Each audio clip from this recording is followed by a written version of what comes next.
Hey guys, SUNSfan here. I'm going to be trying something a little bit different. Kind of want your feedback.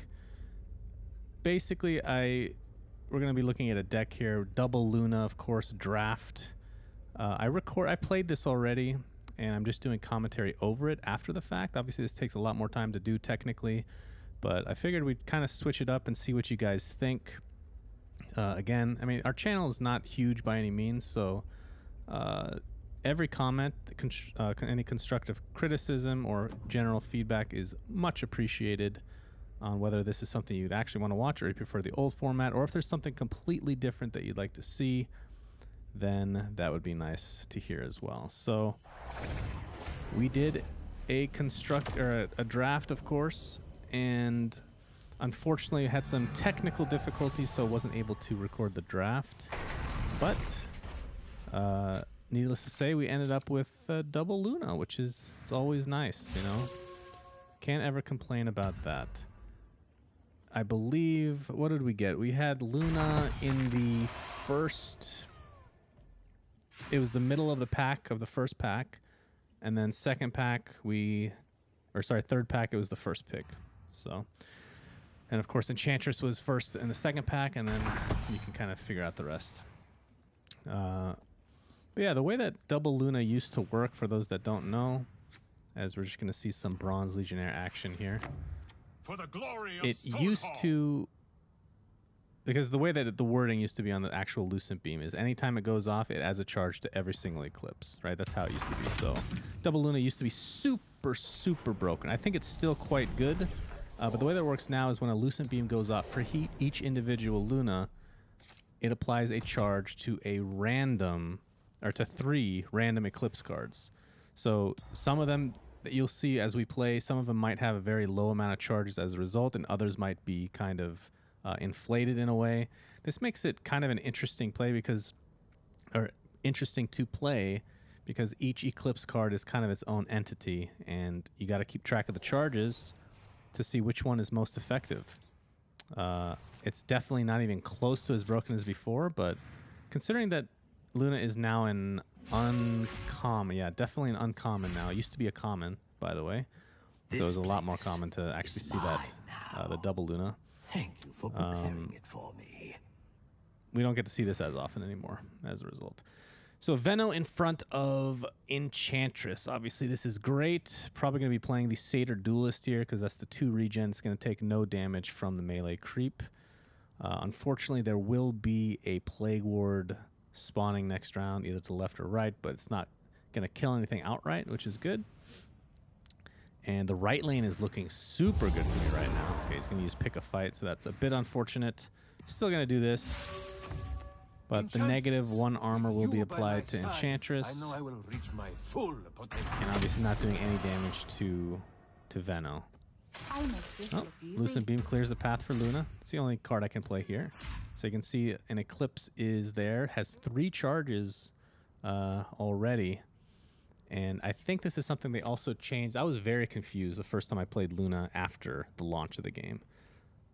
I'm almost positive it used to start with 0 charges, but I guess they start with 1 charge now, which is interesting.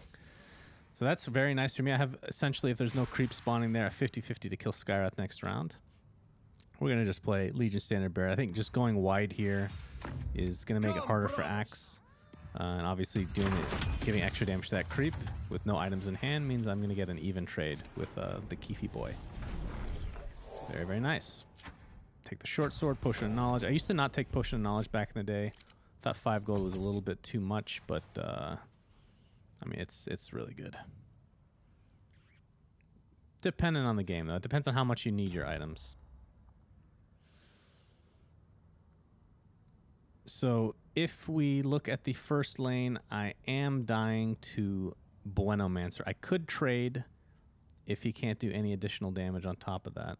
But because of the -1 armor, I am taking extra damage from our boy, which kind of sucks because that's a hero I can just sit in front of for the entirety of the game. See, that Eclipse only has 1 charge, so because it starts with 1, it means no charges have been added to it the entire game so far, which is 2 rounds, 1.5 rounds, I guess, of of Lunas, because we had one spawning and one coming out of the gates. Well, Verdant Refuge is the only thing I can do, and it actually helps me stay alive in lane 1. I'm looking out here to see if there's anything I can do. Like, Verdant Refuge in the right lane is pretty good in theory, but I feel like I'm winning that lane so much that this is definitely the play.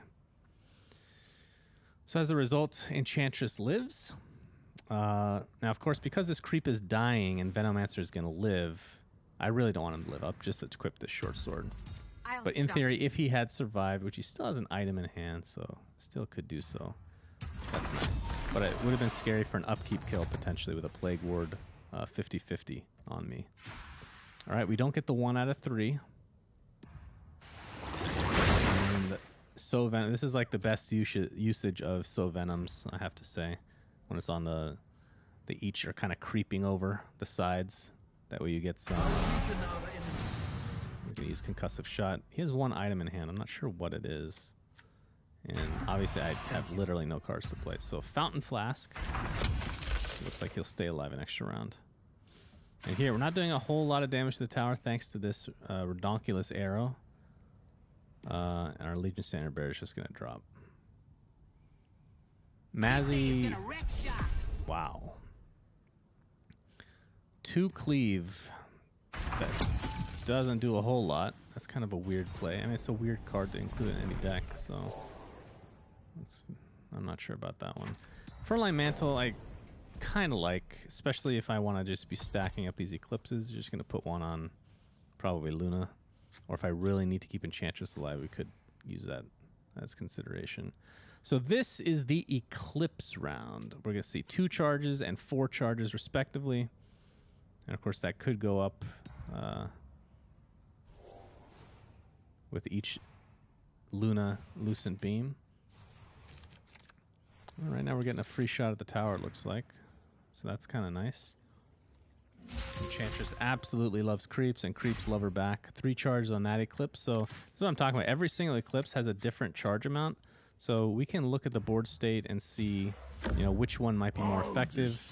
And by using some Eclipses, it means the other ones will stack up more in theory the longer the game goes. They'll amplify up to a higher degree, which is really cool. A cool mechanic with the new way that double Lunas work. Unfortunately, that lane is... okay. So he suicides himself, but I'm not too upset about it. I got 2 beefy creeps that are doing quite well for themselves. Oh, Luna. I didn't see that, but does get upkeep kill, so I got nothing really to play. Eclipse wouldn't have been good here anyway, so we'll just use this on Magnus because this is kind of an important play. Or kind of an important lane. Another 2 self-sabotages. Wow. I feel like that doesn't have an effect anymore. Like, it used to have a thing that shot out like little particle effects, but I don't see anything anymore. So his Maz is kind of stuck here. I'm hoping he doesn't have steel reinforcements because I could just Eclipse actually. 1, 2, 3. I only need 3, so I'm gonna use the worst one.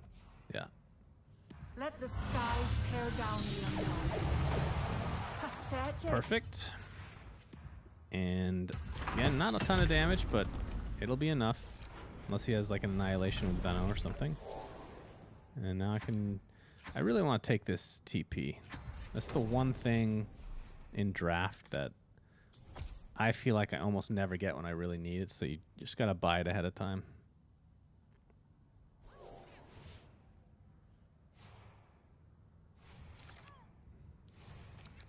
Venomancer spawns into apparent death. He has 12 gold. Looks like he bought some items. Two items.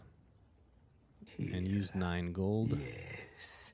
This blood-soaked place I can just use phase boots and give this creep a... Oh, okay. Never mind about that. I'll just probably play a creep here. Legion Standard Bearer kind of... It's a beefy, beefy-ish creep. Stonehollow Elite can also trade over 2 rounds. The fact that he has no mana at all means that I don't have to worry about that. You can see self-sabotage. Oh, that's definitely the best lane. We do not care about that lane at all. We have full control. The longer I can do my work. So I can still phase boots. It won't get the kill, but it puts a tankier target. We'll stick with the trade over too. Better to keep our options open anyway. So this lane we definitely will have to give up at this point, but we don't have anything to play anyway. Not that we have any choice, but it's sometimes important to leave somebody here just to try to mitigate as much damage as possible. So Aghanim's Sanctum is looking quite tasty, and that first lane is what we're really looking at. I would have to give up initiative, and he has 3 heroes coming in, but we kind of have to do this. And of course we can just TP her out as well, actually. Might want to equip... Wait, what? Do I actually not TP her out? Yes, I TP her out. It's funny watching this after the fact because I forgot. I've already forgotten what I've done. I think it might have been better to... I definitely should have equipped a cloak at the very least. That's because we're kind of afraid of Skywrath Mage. But 8 health is enough to really withstand since I have units there to soak up anyway. So maybe it's fine. But I think it's still safer to do that. Now, the only thing I have to worry about is potential. I might just put a Luna in another lane. If he has Annihilation, then I am going to be super sad. So I like this play. It's not as all-in-y. And if he had Annihilation, he would have literally just won the game right there, despite me being in pretty firm control. Plus, I still have 2 Eclipses I can use, right? Because I have Aghanim's Sanctum here. Okay, that's a 4-charge Eclipse. So we have 4, 7, and 6. So a 7 and a 6. Let's count it up. 1, 2, 3, 4, 5, 6 charges are needed for the 4 units that are not Ursa. And then I think that's 5, right? For Ursa. So we can't clear completely unless we're able to use both. All right, I think it's probably worth it just to play, and we're hoping that the both blue heroes die. We'll see. We'll use the bigger charge one first. Oh, perfect. The power of double Luna. Probably don't even need to Eclipse again, but we'll see. 7 charge Eclipse at 8 mana. It's going to actually Berserker's Call, and it doesn't do anything. And that would be game. Just got to BM a little bit. Just to show I had all the answers. Perfect. All right, that's going to be game 1. Well played to me. Double Luna. The most feared thing in the world. Excellent. Okay. Game 2 incoming, friends. So double Luna, like I said, pretty strong. And we have some pretty decent green creeps, as was evidenced by that last game. Of course, we didn't even need the Thunderhide pack, but having that in our back pocket, despite being a common, obviously a great finisher. Putting it 2 Keefs, a Tinker, Debbie, and Ogre. So I'm very fearful over... Looks like we're getting a great matchup in that 3rd lane. Very fearful over the Tinker, just because it's quite possibly... it's a top 5 draft hero, I think. And for... it's actually tough to put an actual ranking on it. It's a very, very good draft hero. So, not much to do this turn. I think Burning Oil, we'll have to take a look at the state of the board just to see if we want to use it this early, but normally I like to use this in a lane that we know is going to be kind of abandoned by us. I mean, there's 2 different ways to use it. Use it on a lane that we're trying to regain control of. And like in this mid lane, I could use it. Looks like I did use it, right? It's a little early, but perhaps we're looking at it now and saying, I'm not too interested in going for this mid lane anyway. Only deals 1 damage to Keith because of his armor. And we get the nice trade here. Good old Keith. He even lives past no accident because of that armor. The health salve looks pretty tasty. Ooh, never mind. Going for cloak. This early cloak is going to be more beneficial, I think. We're putting Luna in the last lane because we don't really want to double up mid with a blue hero. And then obviously the first lane is just essential suicide over 2 turns. It's just safer to put her in the third lane and we're fine. Kind of just getting as many getting as many charges as possible.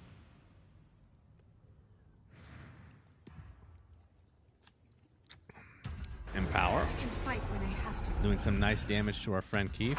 Could have equipped short swords doing an additional 2 damage, but we're going to hold on to that for now.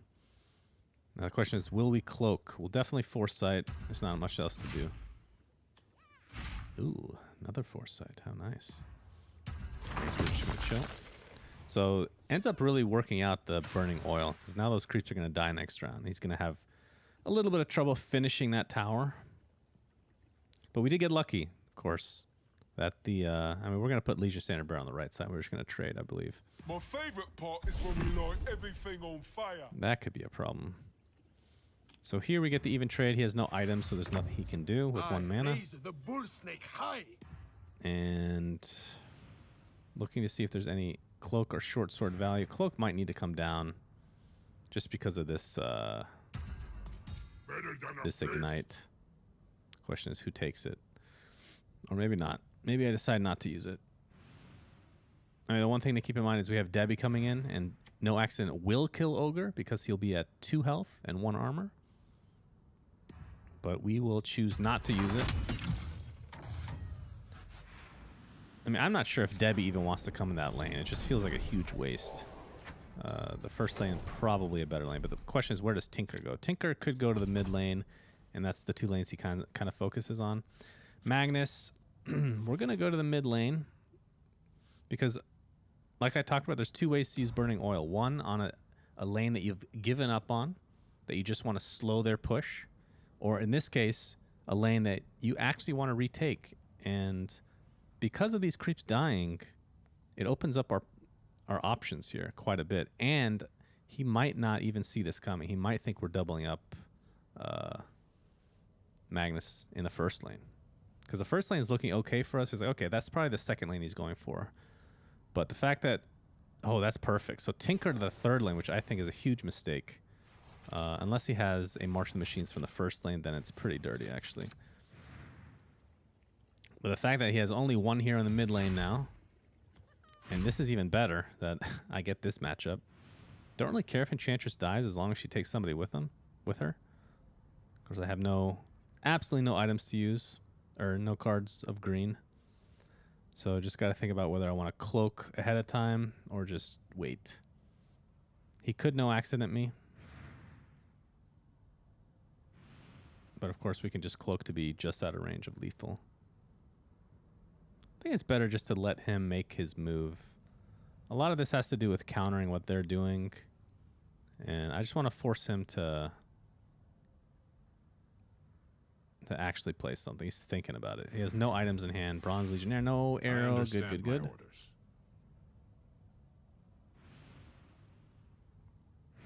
And actually, in theory, both Keith and the Bronze Legionnaire will die to the cleave of Empower if there's a creep spawning here next round. So that slows this even more. So things are going quite well for us. And Eclipses in our hand means that we're probably going to be able to finish this out, I would assume. Okay, doing some extra damage. I mean, the Fighting Instinct is just this card that's stuck in your hand. That indicates he has no creeps at all. There is no and way you survive we don't have this. anything to play, unfortunately. I'm going to have to either heal or cloak Ogre. But we're very happy that no March of the Machines was activated from the first lane. We dodged the bullet. Doing a lot of damage. I just don't see how he can... He's going to have laser next turn, but we're already doing 17 damage to the tower if he has no counterplay. He really needs March. It's the only way he can retake this lane. Even then, both Luna and Ogre survive.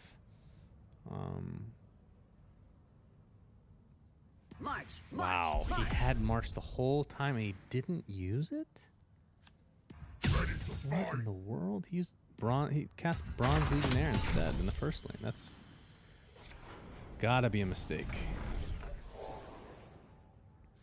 He's really putting a lot of resources in this first lane. He's gonna kill Enchantress to upkeep, which obviously isn't great for me, but I mean, we've made it pretty clear that this first lane is like our plan C, right? Plan A is the right lane this game. Plan B, obviously mid, since we have 2 heroes there now. Yeah, the March of the Machines doesn't do a whole lot. Ogre has to go mid. This has to happen for him. And if he has initiative in the last lane, Laser does kill Luna. But I do have an Arcane Assault, so I can just pop that in the mid lane. Oh my, okay. So I think the play is, obviously we're dying here in the first lane. I think we just perhaps use a cloak or a mantle onto the Luna, and then Arcane Assault. And then we can potentially Eclipse, depending on the charges, which I'm hoping I hover over at some point again. So we have 3 and 5. So there could be up to 7. We got 1, 2, 3, 4, 5, 6, 7, 8, 9 charges needed, which is not perfect, but only, I mean, if the Lucent Beam hits somebody, it'll reduce. Like, for example, if the Lucent Beam hits Tinker, then I think we Eclipse. We just need 1 charge. And we're obviously hoping to dodge Annihilation. Not the most common card in draft, thankfully. Very hard to play against when you don't really have any mobility or cards to counter it.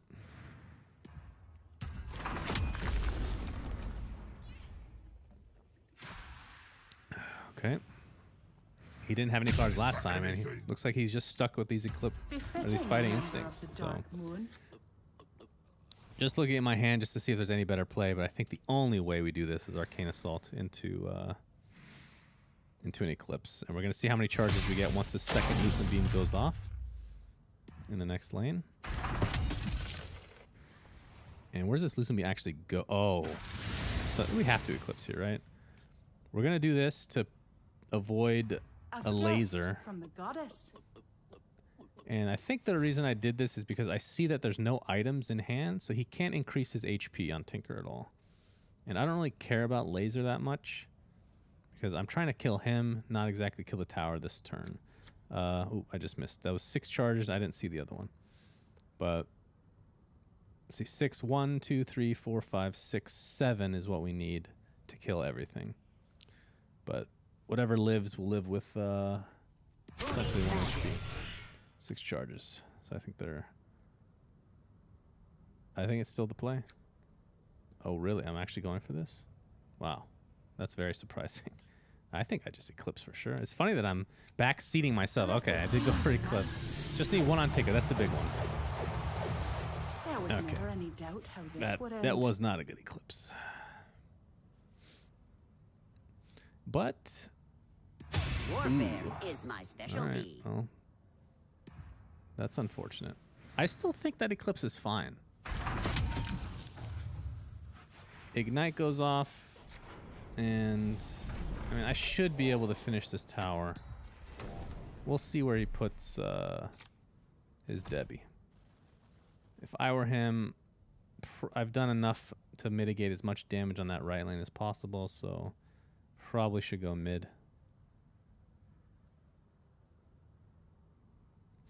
If he gets a matchup versus either hero, actually, which is a 2 out of 3, then he will get the kill without any items equipped. And he gets the matchup he really wants, which is Luna. I do have initiative, though, and Eclipse again. That's 5 charges. Oh, and another one, 4 charges.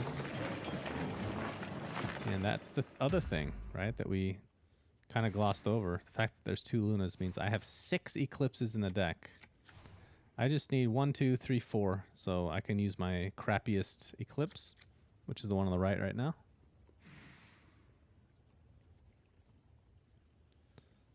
And this is when it feels real bad for him.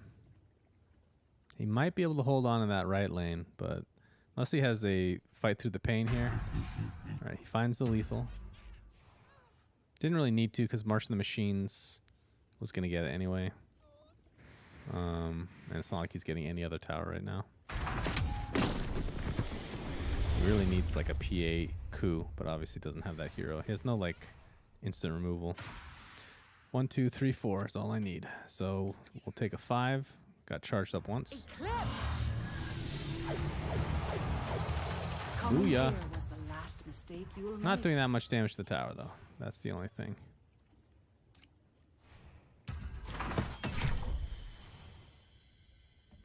And this lane, the question is, what does he have? I can redirect the arrow with Ogre Conscript. He can dodge. I mean, he can block 9 damage with just 1 creep if he has like an untested grunt, or that. I'm ready to prove myself. So probably just either put Legion Standard or Ogre Conscript down. He does have an item.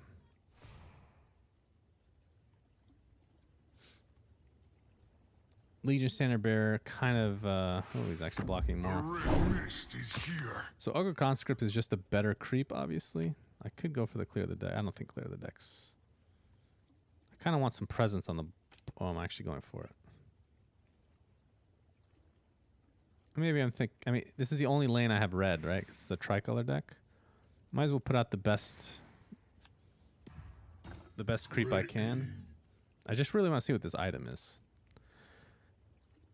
I mean, if I put down an Ogre Conscript, I don't think any item saves him. So I'm very surprised I did this. So maybe the reason I did this, I actually don't know. I think Ogre Conscript's just better. He lives with 2 HP. He'll take an Ignite charge and still live for another round, which is all you really need him for. But perhaps it doesn't matter that much. So he only has Ogre left. And this is a weird thing, right? Because he could have Annihilation. So we're going to put 1 blue hero in the last lane just in case. We have a TP scroll. Sometimes you gotta... Wow. So he goes the shocking route. Maybe that's not as shocking. If we get... I don't know if we have another Arcane Assault in the deck, but probably not. I mean, he absolutely cannot give up initiative here.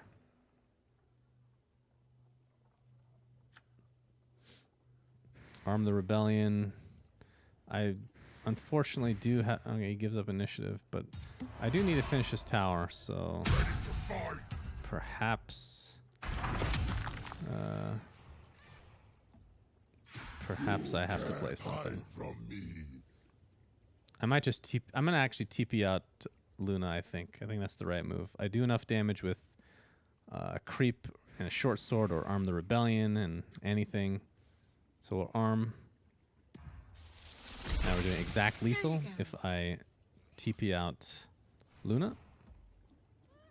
And this allows for some counterplays just in case I can't finish this right lane, or just in case he has Annihilation. So if he annihilates here, then I'm still going to have a Luna with a huge Eclipse in theory.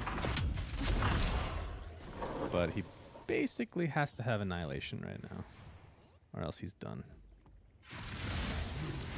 I have such high HP. At any cost doesn't do anything, so... 8 charges, yeah. That's going to be... Especially against these black heroes that are going to come in, they're going to get decimated by that. And if he annihilates, of course, he gives up initiative, so... He's not going to have much in the way of plays here. Alright, Relentless Zombie, and Eclipse is perfect because it'll still kill the Relentless Zombie. Death Shield will go away. It's going to take 2 hits.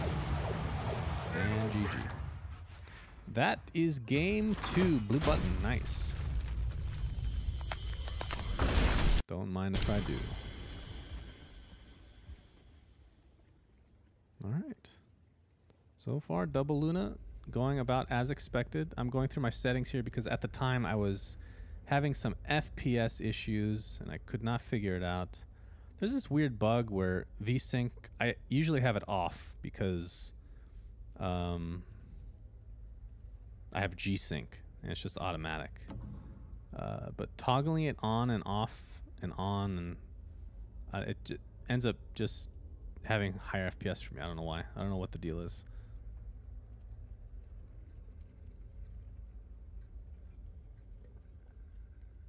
Oh, yeah. In terms of the other heroes in this deck, I think Enchantress is really good in draft. Sometimes makes for some longer games. Magnus I'm not a huge fan of. He's kind of, it feels like a filler hero. In some cases, I would actually prefer Farvon over Magnus. Just depends on what cards you have. Like if I have a ton of creeps and creep buffs, then probably go for Farvon over Magnus. Otherwise, Magnus is probably slightly better. I mean, Empower is good. It's just Magnus as a body, the fact that he doesn't have a skill innately doesn't feel very good, because I don't think his card is good enough to justify him, or sorry, his stats are not good enough to justify him not having any active or passive ability. I mean, if you look at the other side, like look at Omni Knight. His card I think is better than Magnus. It's the 2 regen to everything. It's so insanely good. His body is better, and he has an active. It's crazy. Magnus just has 1 armor. That's what's special about him. I think he's the only green hero with armor, right? But yeah, very strange. So Luna is going to this lane. Obviously I have phase boots, so I can do whatever I want. Dimensional portal looks quite tasty here. You can't escape the Of course, I dark could moon. just chill. Phase boots might be more beneficial in this lane,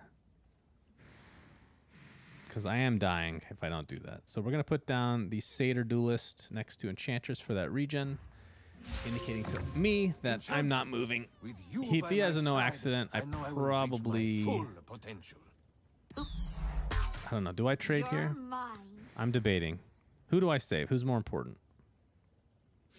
I think the mid lane looks scarier. So in my like what I feel right now, which could be different from what I felt earlier, I think you phase boots mid lane to try to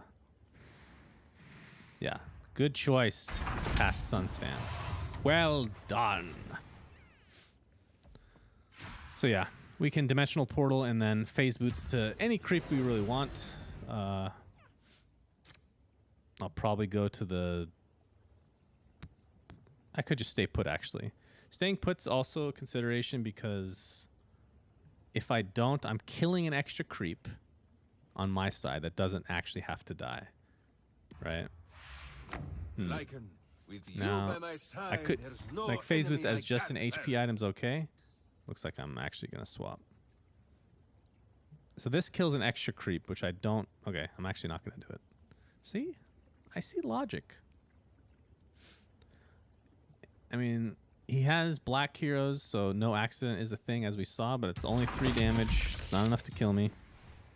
And preserving phase boots means we have more flexibility going to the next round. We need an arrow here. All right. So Cheeseburger Man has started out with a first meal, McDonald's breakfast. I believe that was an Egg McMuffin. We'll see if he can get some lunch a little bit later. At what would lunch be? Lunch would be like a Jack in the Box, I guess. And then dinner, probably a Carl's Jr., because dinner is usually what you spend the most money on. Carl's Jr.'s $6 burger, so good. And then if he becomes obese at that point, then we can think about our 4th meal, which you guys know which one that one is, right? That's the old Taco Bell Express. And after you've eaten at Taco Bell, then you're just out of control. So Debbie spawns right in front of our creep, which I don't like very much because that creep is very important to me. but there's not a whole lot that I can do. We're looking at the phase boots potential here. Aphotic shield, huh? So by empowering, I do an extra... I only do 3 cleave, which 2 of which is block. So I'm only doing 1 extra damage.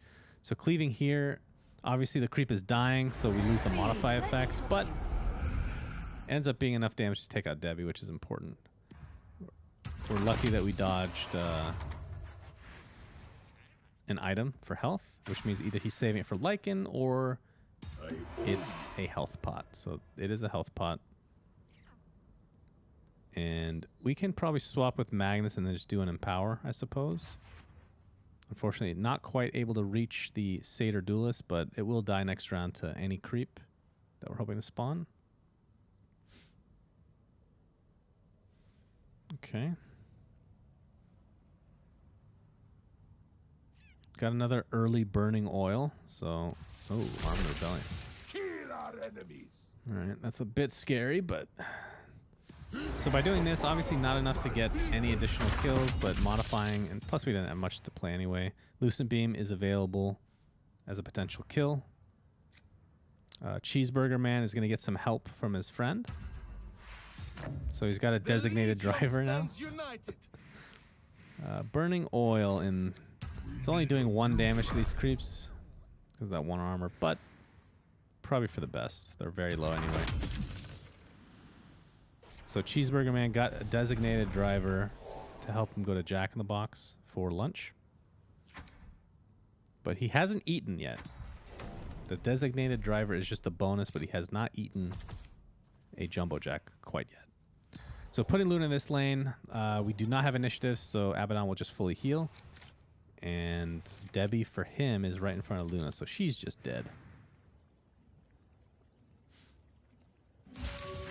Unless... Phase Boot should be up, right? So we got our first Eclipse. Only 3 charges, though. Arm of the Rebellion. We might not find a better target for this the entire game, I think. 4 charges. 1, 2, 3, 4, 5 is actually... If it gets another charge... Wait, did it say 4? I was not paying attention again. Salamene provides. So I'm not going to gain initiative here, unfortunately. I was hoping for one of these. Oh, yes I am. Haha! So Arcane Assault, beautiful. And Eclipse, I think, is a perfect amount. Oh, it's 4. We need it to go to 5 to get perfect perfect kills here, I think. Never mind. Lycan's dead. Doesn't matter. And we gained it anyway. So this is going to be overkill. 1, 2, 3, 4. And a 5th one for the road. All right. So now that the Empower is doing 3 extra damage, and, you know, chip damage to these towers is pretty important for a lineup that, oh, he just conceded. He didn't let me eat my Jack in the Box. It was about to happen. The Jumbo Jack was right in front of me. I was about to open the wrapper, but it was not to be, my friends. So, I mean, you're playing against double Luna. It's pretty scary to begin with, and when you get Eclipsed the first time, you know it's not looking too good, you know. This is an interesting lineup. What do we have? We have Necro. That's a great matchup for me there. Abaddon and Sven. So I'm a little bit lucky that Sven did not spawn in front of a creep, because I definitely do not want to take any cleave damage.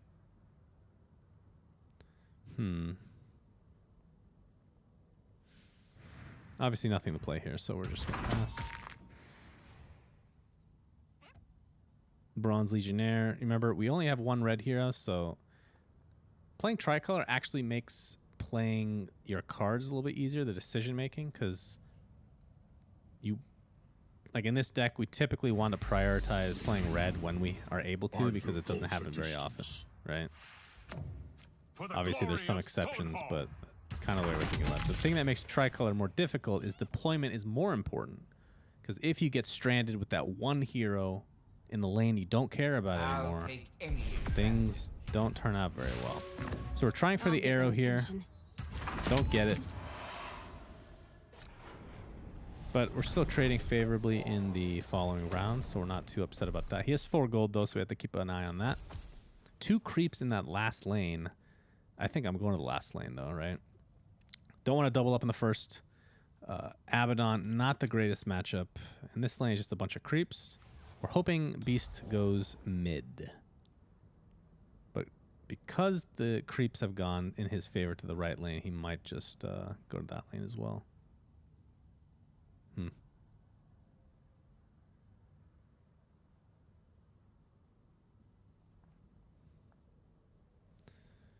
And he's really taking his time on this one. He will go mid. Interesting. Okay.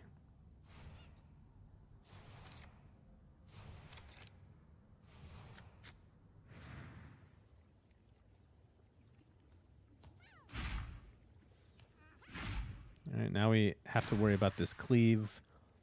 Not looking great for Luna in this lane. This might be a lane we need to abandon. This is why Sven is...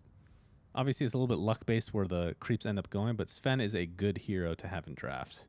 This is one of those heroes that's just, you know, in constructed is absolute garbage. But in draft is quite good just because of the ability to... He's actually just going to kill me here. Unfortunate, but at least I get out of this lane. It is a bit scary, though, to leave this open.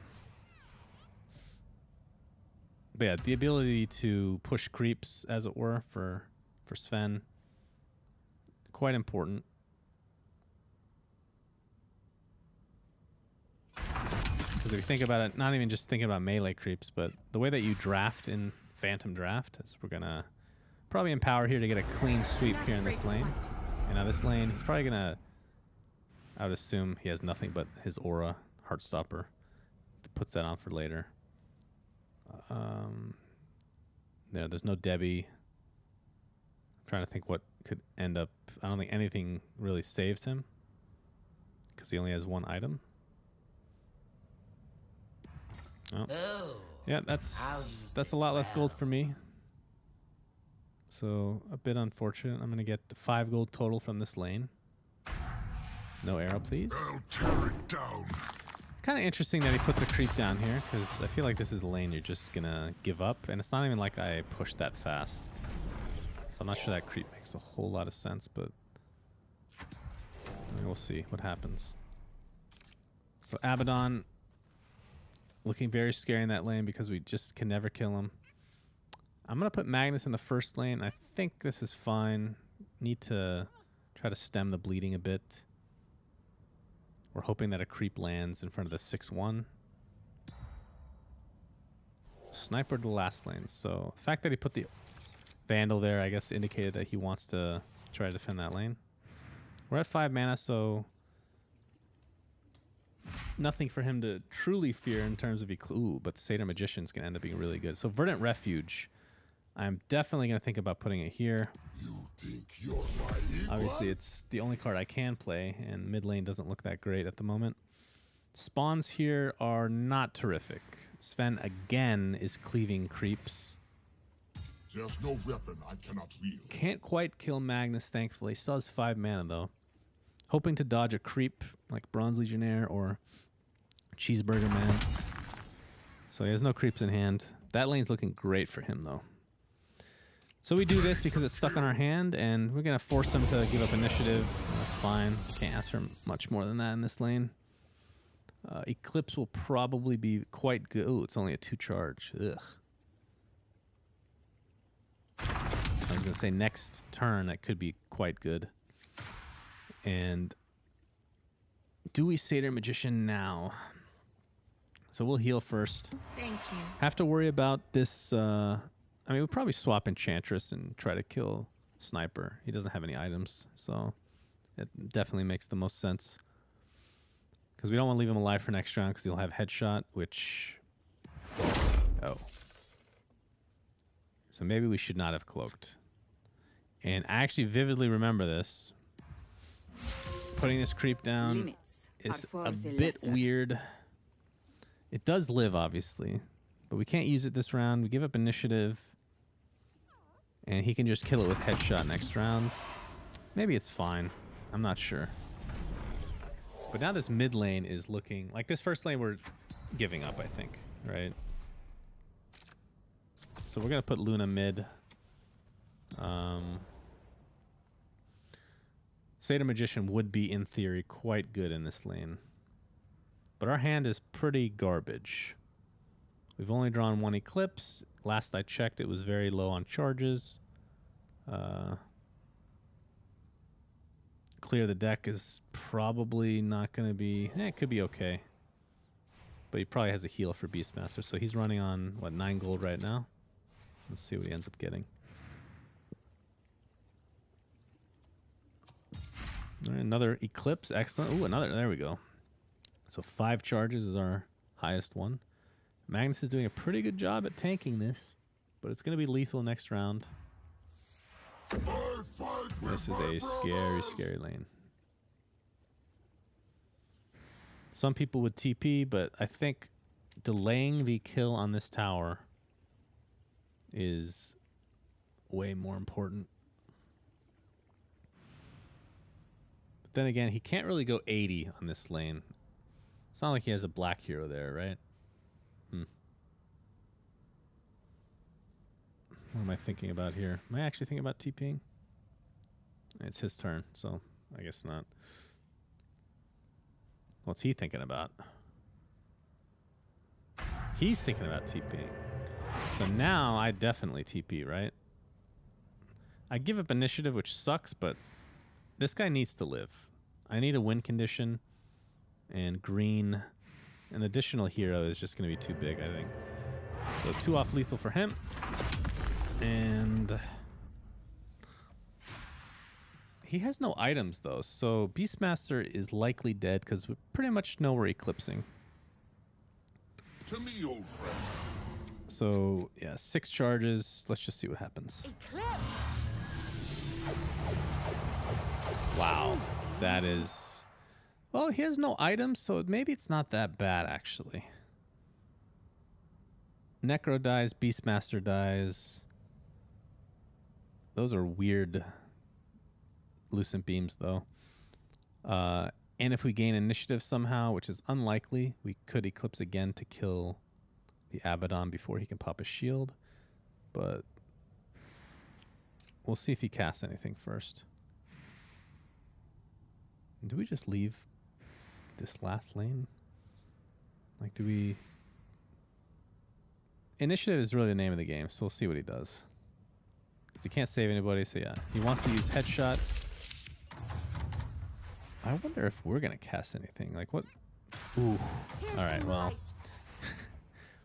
That's funny. So we don't have initiative. He will. So Abaddon will live, and he will tank up Eclipse charges if we choose to use it. You have to take a TP here. You can buy whatever else, but you have to get a TP. You don't want to get stuck. Really. Okay, we're not getting a TP. There's no way that's the right play, right? I think that was a mistake. Because what if he ends up... Like, what if Magnus died here? If he spawned in front of Sven, then I won't have a hero, a green hero in that lane for Thunderhide Pack next round. Home field advantage from the right lane to mid gives up initiative, but could be game winning. We're going to see the old Abaddon borrowed time. Eclipse feels really bad here, but we might have to cast it. 5 charges. I mean, 1, 2, 3, 4, 5. If it all on Sven, it's unlikely. Maybe we just widen the lane with Relentless Zombie. Problem is, Luna is not very healthy right now. And she won't live, in fact. This is actually looking very bad, because now that we didn't take that TP, he's going to put all 5 heroes in this mid lane, and that TP could be game losing, not taking it. Excellent. I think I'm going to end up using this just to try to kill the creep, maybe. Just got to do some damage to the tower. This feels so bad. We don't even do that. So wasted Eclipse. And not looking great right now. Home field advantage will 100% come down from the right lane. And then I'll have to Thunderhide pack for... I mean, we need creeps, we need an open lane, we need a lot of things. I needed this. Just got to keep these heroes as healthy as possible. And of course, I'm not even getting lethal in this last lane. Maybe that doesn't matter as much, but we have to home field. We have double mana here if we want to use anything else. But I'm not afraid of you. okay, so that's good. Do I want to do additional? I can do 5 extra damage plus Relentless Zombie if I Eclipse.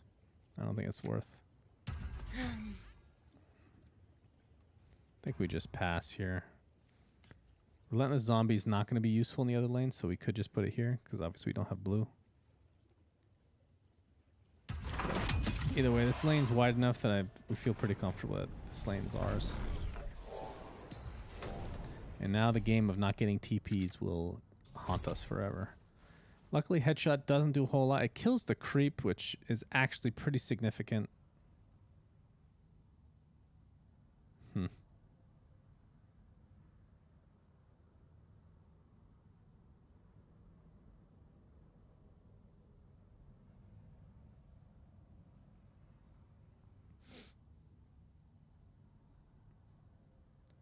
Surprised he's really thinking about this. So putting one black hero in the first lane because maybe he has Disciple, Oath, could be anything, and he could push for 80 over 2.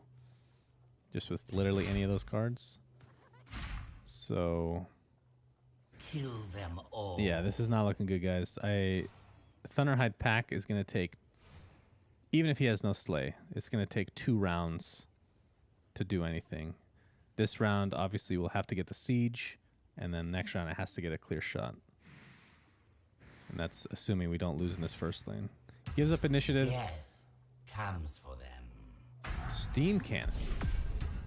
That's very surprising. He's going to kill the creep.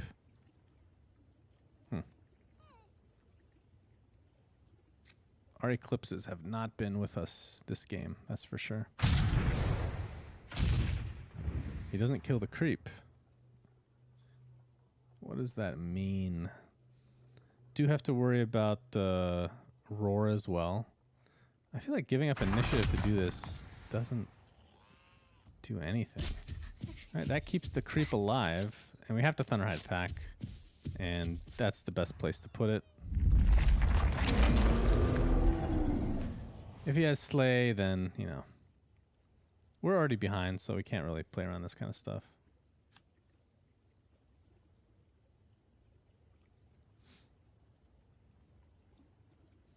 Headshot killing the creep actually doesn't matter.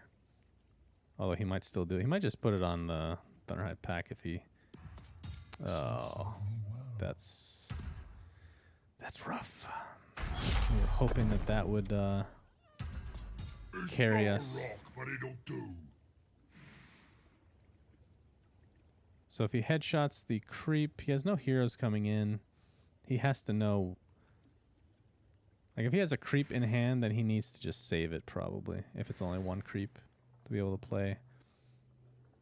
To block the Thunderhide again. Alright, he's... Oh, he actually got an arrow. Wow.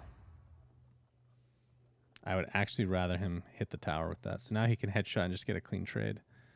So our chance of winning here, our road to victory is quite slim. The window has... almost certainly closed. These are very high HP heroes. Eclipse is not going to do it. Doesn't look like. And the fact that we don't have a TP, so this last lane is just 2 heroes stuck there. And now Ogre. Our Tifa is dead. That is not great. If he doesn't get any creeps blocking somehow my Magnus, I could empower to do lethal to the tower. That is a Hail Mary, though. So do I put this Luna in the first lane, or do I try to go for the win? Looks like I'm going to try to go for the win. I do have initiative, so really I want to kill Beastmaster because he... Oh, we got an arrow. I was going to say because he can create a creep to fill that position, but not great. All right, so he has Steam Cannon to work with. We lose to Oath. We lose to Disciple. All right, he's using it to kill the creep. I have a 6-charge Eclipse. Not sure what that does.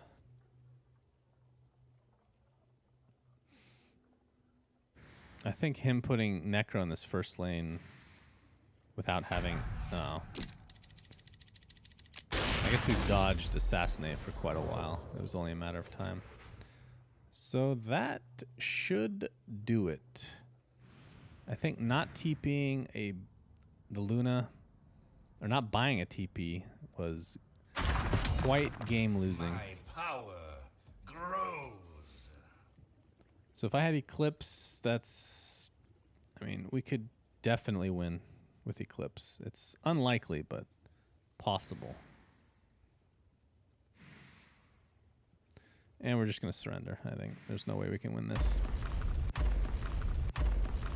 So a combination of what looks like a small mistake, just not buying one consumable, but I should know better by this point because draft TPs are like tier 1, right? You really need to keep track of those. But we're still 3-1. But yeah, that was a combination of that mistake plus our draws weren't particularly great. I mean, this is one deck where you get double Luna that I do not mind having a ton of Eclipses in my hand because they are super good. So that's a great trade for us over 2. We're gonna just chill here. We can run a zombie in front of him next round if we want. Obviously, we really want to Lucent Beam him as well. And we can go for the arrow with Bronze Legionnaire in the 3rd lane, so that's nice. Oh dear. That's a strange choice. So maybe just Relentless Zombie in front of the Disciple.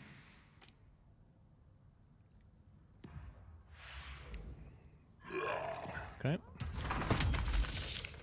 Now we have a 1 out of 2 for Lucent Beam, minus any creeps. Will we get the arrow? No. The Legion has arrived. Still, lanes look really good for us right now. He only has 2 gold, so can't buy anything. Unfortunately, we only get the short swords. This means that Debbie's dead. We know that. Luna to the 1st lane. Sounds fine. I mean, the last lane we end up trading, or we don't really have to. Do take 9 damage to the tower right now, though. No, looks like there's an arrow, so Bronze Legionnaire is just dead. A bit unfortunate there. Hoping for the Lucent Beam in front of our creep. Yeah, that creep's also fine, I guess. So home field advantage. Actually, the home field advantage in the last lane looks really nice. Normally, you'd want to put this in a different lane that's going to be more contested or more important. But this keeps Bronze Legionnaire alive. I think we put it in the last lane. Yeah. Don't worry. Flowers will grow in your bodies. I could short sword to kill this creep. I'm just checking to see if there's a better short sword situation. Doesn't look to be the case. I won't let you escape that easily. So this lane is looking great. Lucent Beam. Oh, baby. I'm just getting started. Can't play anything either, so that's terrific. That means the creep stays alive, which is a big deal. And our home field advantage is ownage. So he's only going to have 3 gold. We're hoping that he can't buy anything. We keep getting these short swords. I guess we just take the Fountain Flask or we can save. Fountain Flask is not the best here, but I wouldn't be surprised if I passed, but I decide not to. Just want to keep that Luna alive. Magnus blocking out the Farvon makes some sense. And again, like the home field advantage of that last lane, it's the worst possible situation for him because Debbie, she's stuck there and she can't really do anything. She can play spells. Wow, 1 charge on that. That's real bad. I won't be 4 denied. and 1. So that kind of shows the difference with how double Luna works now, right? I really like it though, because I guess you guys never actually got to see double Luna truly in action, right? But trust me when I say it was mega, mega broken. Like you get to turn 6, if you don't win the game by that point, you've lost, which is very unlikely to do, right? You can't, in draft, it's very difficult to win on that mana. Or you have to hope that he just doesn't draw Eclipse, which does happen occasionally.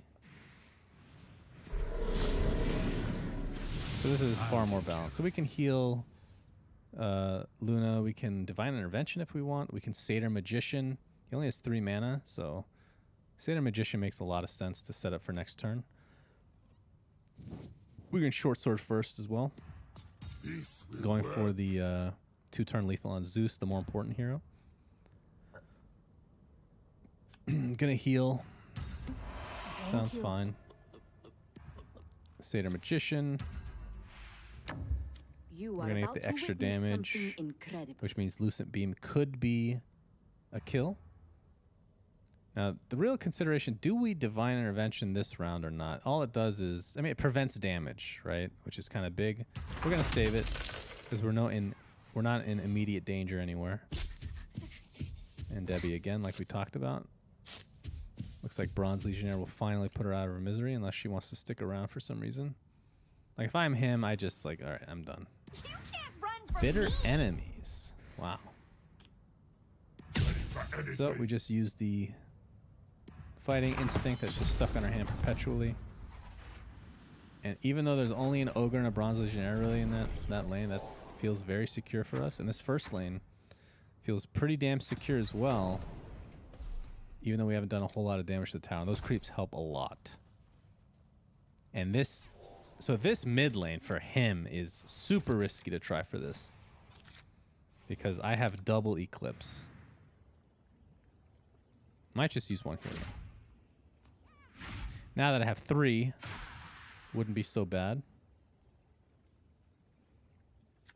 So we're going to want to use, I mean, the 2 charge one is not enough, unfortunately. Oh, but that one is perfect. We'll use the 4. All right, we're not going to use it. Never mind. Saving it. Oh, that is a Lucent Beam and a half right there. All right, so how many do we need? We need 1, 2, 3, 4, 5, 6, 7, 8, 9. Obviously not enough, but if we double Eclipse, it is enough. 6 plus, maybe we do the 5 plus, no, we need. I didn't see you there. All right, that, does he have another one? I think do I have a heal? Or Divine Intervention even. Yeah, we got a Divine Intervention. It's too powerful. We think he probably has another no accident, so this is a safer play. I still think we Eclipse though. Just use the big boy one. So 6 charges. See what we get. He does have an item, so he will live. I could save for initiative or do 2 extra damage. We're gonna do the extra damage. Probably cloak as well since I've already given it up. All right. Good. I feel like we're winning every single lane. This isn't very common. And of course, this home field advantage is just incentivizing him to stay away, right? He has initiative. He might have Eclipse. Don't think it does anything in this lane, though. Where does he go? I don't even know. It has to go first lane, I guess, because he has 2 heroes already in mid. So right now, he's just hoping that I do not have a copy of Eclipse, which, as we can see, is not the case at all. So 1, 2, 3. We only need 4 charges. This is a super easy Eclipse. Man, oh man. He has 5. We just got to dodge some crazy RNG here, which we do. And we just need 5, so we'll take the middle one most likely. You can do it. There you go. Good job. 1, 2, 3, 4, 5, 4, 5, 6, 8, 9,000. Obviously not enough to actually finish this round, but still, we're pretty happy. Cloak Enchantress. He only has Zeus coming up next round, so I guess the only thing we need to worry about is what's it called? I mean, this Eclipse is still more than enough. That's our worst Eclipse in hand, too. I'd be so angry if I double Luna. Oh. Alright, so he just concedes. Excellent. Pathetic. This isn't going well for you, is it? Alright, so 4-1. We got one more game to find out if we get a perfect run with double Luna. It's always disappointing. I played one run where I didn't have a perfect run with double Luna back in the beta.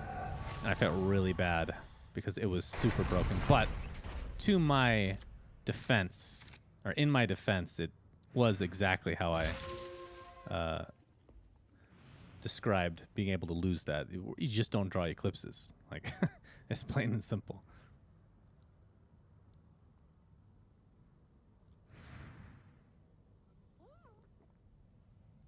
Oh. Tear the tower down. So this is a trade over 2. Does not have Debbie, surprisingly, which I'm very happy to see because I think Lion is really bad.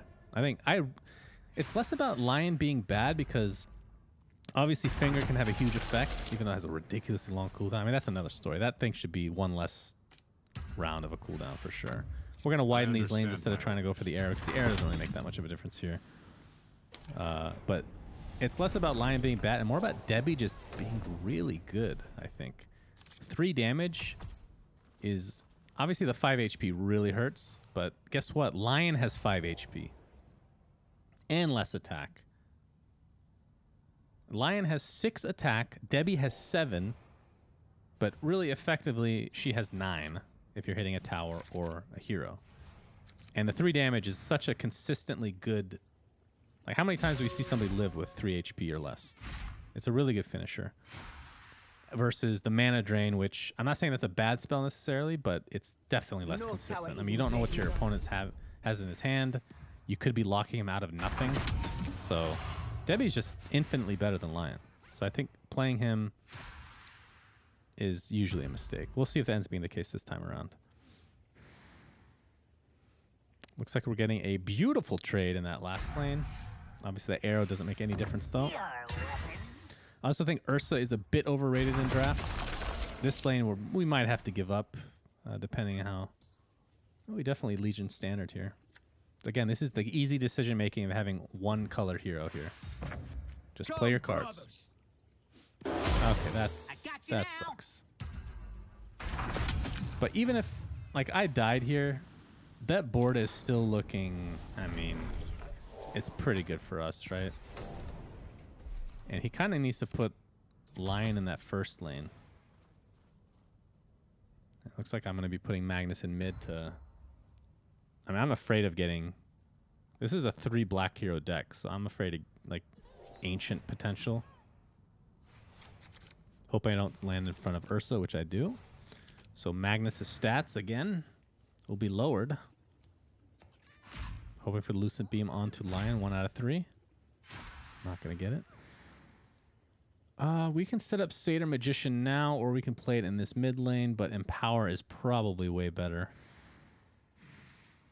So I think Satyr Magician for sure. We're trying to dodge Slay. Really? I'm saving initiative. Really? Maybe I'm baiting? Oh, hour. I wonder why I'm not Satyr Magician. I guess maybe I play Satyr Magician. Scary, dude. I guess this indicates that I am just going to defend this lane. So we Satyr Magician in front of a creep. Yeah, we can cloak first. So Satyr Magician in front of a creep basically ensures that it'll live. In fact, my Magnus will live because of this, which I didn't realize. The creep is actually the reason I'm dying. He has no items, so I know that Magnus should live. So Satyr Magician in front of the creep on the right, and then I can refresh and then empower. What am I doing? What am I doing here? There's no way this is right.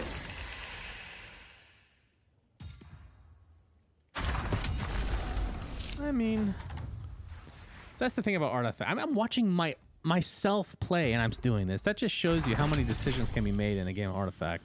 That is actually hilarious to think about. It's also possible I just changed my mind halfway through. Like, I think I still put a hero mid. I can Eclipse and potentially hold this lane. But it is a bit scary. So going to put Ogre in his right lane where he wants to be because we need to finish that. And Enchantress the first lane. I mean, Eclipse by itself actually might be enough. I'm just shocked I didn't play Satyr Magician. It's very weird. Especially even in this lane. We had opportunities to play it left, right, and center. So, but yeah, very... I mean, I've been preaching that for how long now? That there's so many decisions to be made, and there's no right, there's no black and white in Artifact. It's all variable based on playstyle and so many other factors. And the fact that I'm doing this to myself is quite fitting. All right, we see it as one item in hand, and it is a heal. I'm debating which Eclipse is more important, maybe. We're going to draw cards for now, perhaps. I actually was not paying attention. What is my Eclipse chart? It's a 5 charger. 1, 2, 3, 4, 5, 6 in that last lane. 1, 2, 3, 4, 5, 6. No, this is 3, 4, 5, 6. Yeah. So it's the same thing here.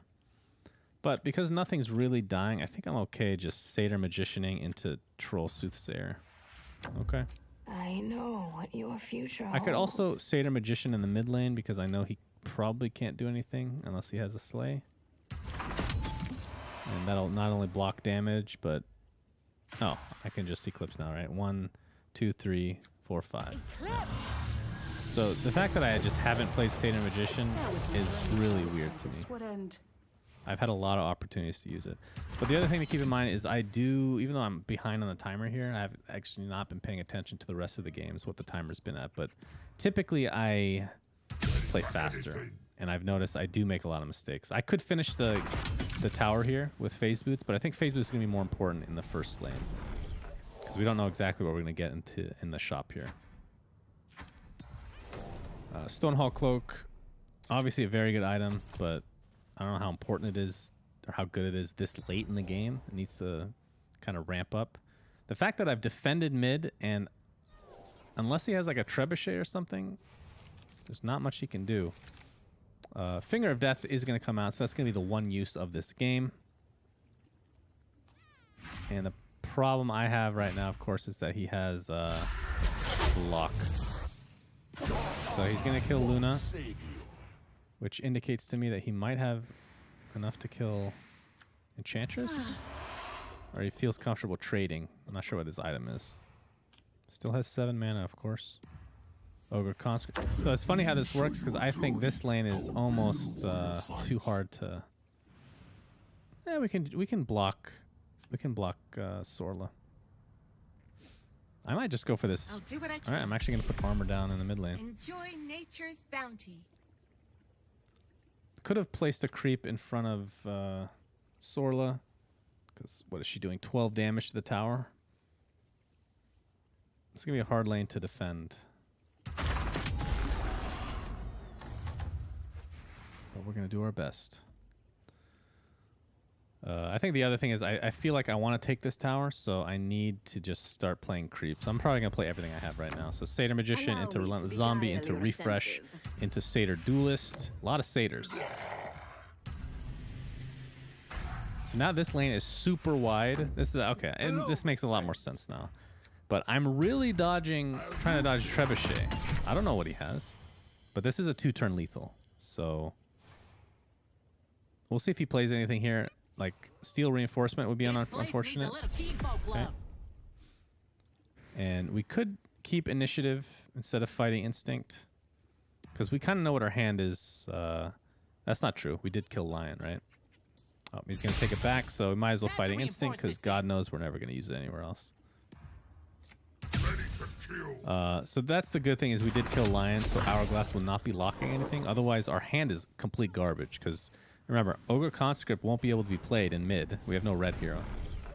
And if we drew cards while the lock was in place, we wouldn't be able to use anything.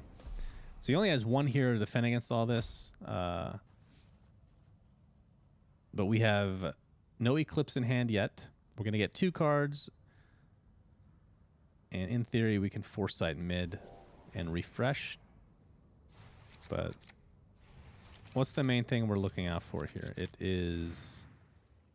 Oh, there's a few things. Winter's Curse, I'm not sure makes much of a difference. He's probably sitting on 3 of those right now because that's another card just feels like it's always stuck in your hand. Oh man, another Steel Reinforcements. Holy crap.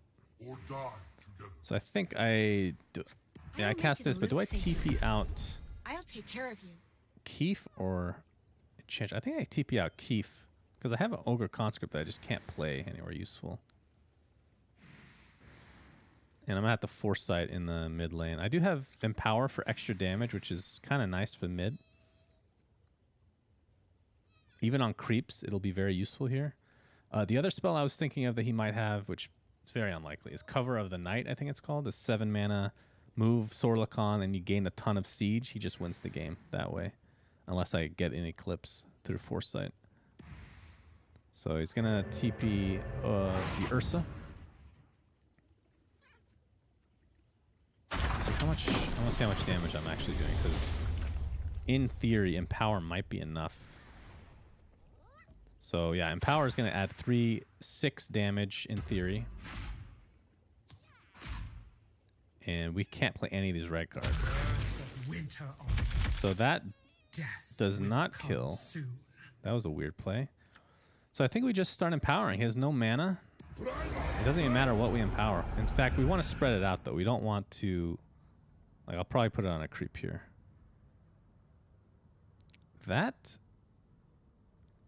Winter's Curse was really bad, by the way. He can move into position to block out my highest damage guy, but I have Phase Boots, so I can kind of juke him. I have something special in store. But either way, I want to distribute... Actually, that means I want to put it all on one hero. That makes more sense, because now I can move. He's going to probably want to move in front of Luna. Yeah, that Winter's Curse was really bad. Like, just disarming a hero at this rate would have won him, or would have delayed the game one more turn, I think. But that should do it. Just pop any creep.